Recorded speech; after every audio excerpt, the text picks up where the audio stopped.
Alright guys, what's going on? I hope you're all having a terrifyingly interesting day filled with creative thoughts, innovative displays of non-linear thinking and generally being the best horror fans that you possibly can be. You know that here at Top 5 Scary Videos we don't really like to do things by halves, and it seems that your eternal thirst for SCP Foundation based content is yet to be sated. So as we have promised since our inception, we're here to deliver. So join me once again as we step back through the tungsten vaults of some of the most horrifying entities under the Foundation's secure and protected containment. Hello horror fans, what's going on, and welcome back to the Scary Channel on YouTube. As per usual, I'll be your horror host Jack Finch, as today we curiously take a look at the top 5 highest rated SCPs, part 2.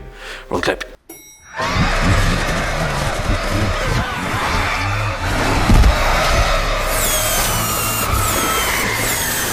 For the curious amongst you, that clip was from 2012's Cabin in the Woods, because I'm not going to lie, it's a fantastic visual representation of the SCP Foundation, and my goal is to get you horror fans fully immersed before laying down some knowledge. It's all about framing and context. Well, both. You get the picture, hopefully. Now obviously you'll know that the first part of this video featured the top 5 highest rated SCPs ever, but the next 5 beneath that, well, they're pretty heavy contenders in and of themselves. Kicking off at number 5, SCP-096. And hopefully you've seen our Monster Files feature on this particular shy guy.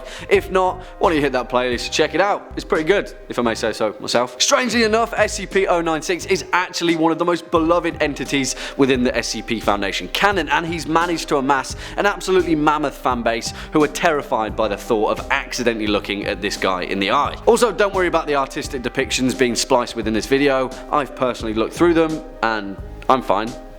Hopefully. As the record states, SCP-096 is a Euclid class entity appearing as an emaciated humanoid creature appearing to be on the border of malnutrition, with gangly arms that are grossly out of proportion with the rest of the subject's body. Normally it is extremely docile, but the real kicker happens whenever someone views its face, be it directly via video recording or even a photograph, because then SCP-096 enters a considerable state of emotional distress and then charges at an unstoppable force in the direction of whoever accidentally peeked at it, and then kills and consumes them with a 100% success rate from anywhere across the planet.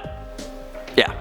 This guy doesn't mess around. Next up at number 4, SCP-106. And let's not beat around the bush, this guy is absolutely terrifying, and if you've got a fear of being unwittingly pulled into a dark, ooze-ridden dimension by some horrific, bony, slime-covered cretin of a creature, then you may find that you'll have some trouble sleeping after reading all about SCP-106. As the record states, 106 appears to be an elderly humanoid with a general appearance of advanced decomposition that is also capable of passing through all solid matter, which then leaves behind a large patch of corrosive mucus. It is also able to completely vanish inside solid matter, traversing through this mucus and then entering what is assumed to be a form of its own pocket dimension that it also uses to hunt its prey, pull them inside, and then feast on their organs. It also likes to play with its food. Yeah, SCP-106 isn't a very nice guy. Also known as the Old Man, 106 seems to have a propensity to hunt down human prey in the 10 to 25 years of age bracket. When attacking, SCP-106 will attempt to incapacitate its prey by damaging major organs, muscle groups and tendons, then pull its disabled prey into its pocket dimension. And the Foundation are absolutely terrified of it because he can't really be contained. He just floats around like a really inconvenient Peeves, just with no pranks, only pain and death.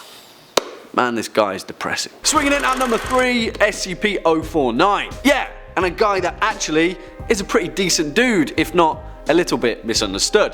SCP-049 is also perhaps one of the most iconic entities in the whole of the SCP Foundation's fandom. Granted, 049 isn't exactly fear-inducing in the traditional sense, but instead relies on his style, extremely well-constructed narrative, and his memorable imagery, while also being popularized through his cameo in the popular SCP Containment Breach video game. He's like the macabre Blackadder of the Foundation, just with malintent and much more gore. As the record states, SCP-049 is a humanoid entity which bears the the appearance of a medieval plague doctor, and its prime directive is to cure humanity of what it refers to as the pestilence. Essentially, SCP-049 is some misunderstood medical necromancer hell-bent on curing us all of a disease that apparently is only apparent to him. Where SCP-049 truly shines though is in his wider source material, particularly in a series of short stories that take place in the far, far future after humanity has been destroyed in an apocalyptic scenario, where he roams the wasteland in a brilliantly bizarre sci-fi homage to Don Quixote.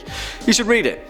It's great. Coming in at number 2, SCP-093, and this particular Euclid item is one of the most beloved entries in the Foundation's archives for a reason, because of its supporting documents and wider source material, making up perhaps one of the most comprehensive and vivid fictional realities that I've had the pleasure of reading in a long, long time. On the surface, 093 is pretty confusing. Also known as the Red Sea Object, 093 is a strange red runic disc engraved with unknown symbols that seems to have an innate momentum that attracts it to the nearest mirror-like surface. The thing is though, when applied to a mirror or mirror-like object, SCP-093 turns into a portal to an alternate reality, which when you dive into that, is fantastically written. Unlike our world, this fictional reality seems to have had an undisclosed technological boom sometime in the late 1700s after being contacted by a highly advanced entity known as the High Father. Essentially, he ushered in a new age of technological greatness, but also later triggered a plague of entities known as the Unclean, forcing humanity to live behind great walled cities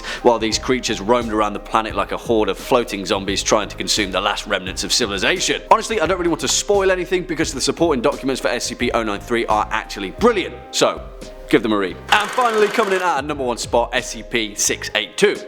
Yeah, you guessed it, the big guy himself, 682, also known as the hard to destroy reptile, the unkillable lizard, the spawn of the Scarlet King himself, a creature full of such seething hatred for everyone and everything in existence, and a creature that just won't die.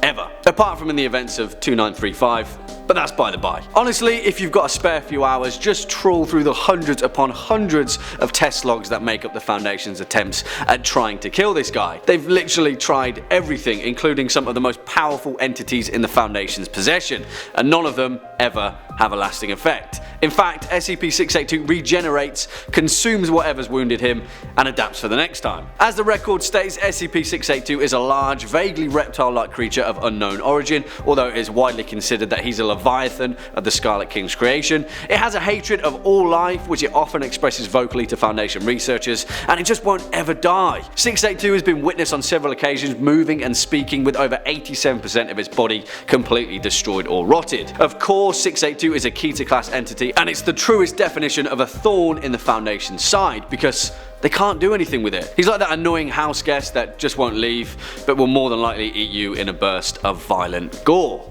That's just SCP-682, guys. Well, there we have it, horror fans. Why don't you let us know your thoughts in the comment section down below. Before we depart though, why don't you get busy clicking our brand new SCP playlist while I read out some of your more creative comments from over the past few days. My man Bernard Mulligan has to say, Jack, I'm with you when it comes to being a stickler for scientific evidence, but what do you think about the theory that the Reichstadt structure is Atlantis? And that's an awesome question, Bernard. And the Reichstadt structure is such a baffling geological anomaly that I have no idea what it is, although I quite like the idea that it's an ancient landing platform. That'd be dope. As so far as it being Atlantis, it's a little bit off course with what Plato outlined, right? He said it was somewhere between the Straits of Gibraltar, although you could argue that he was just a very good storyteller. Yeah. Well, on that note, horror fans, should stick around all the way until the end. If you're a fan of this video, make sure to hit that thumbs up button, as well as that subscribe button, and I'll be seeing you in the next one. As per usual, I've been your horror host, Jack Finch. You've been watching Top 5 Scary Videos, and until next time, you take it easy.